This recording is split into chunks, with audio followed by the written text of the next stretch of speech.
Hey, it's Dustin from Parts Doctor. In today's video, I'm going to show you how to replace the lower spray arm on this Whirlpool dishwasher. These instructions also apply to a couple Kenmore models. It's super simple. I'll show you step by step, so let's jump right in.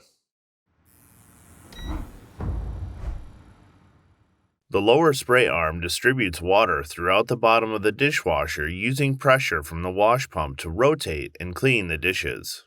Over time, the spray arm can become clogged with debris, warp, or the spray holes can become blocked. When this happens, water flow is reduced and the spray arm may not rotate properly.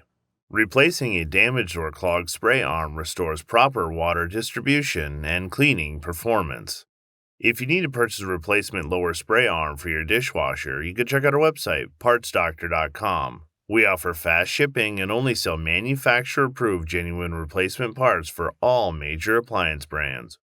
To remove the lower spray arm in this model of dishwasher, begin by opening the door and sliding out and removing the lower dish rack.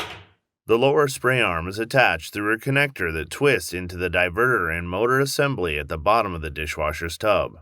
There is a channel in the diverter and motor assembly that allows the arm to be pulled free from the dishwasher.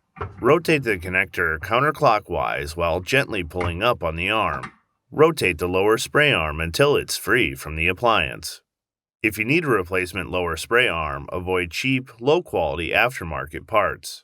For parts that perform better and last longer, choose OEM genuine parts like the ones that we sell at partsdoctor.com. We'll include a link in the description below. Be sure to search with the full model number from the tag on your appliance to find the exact fit.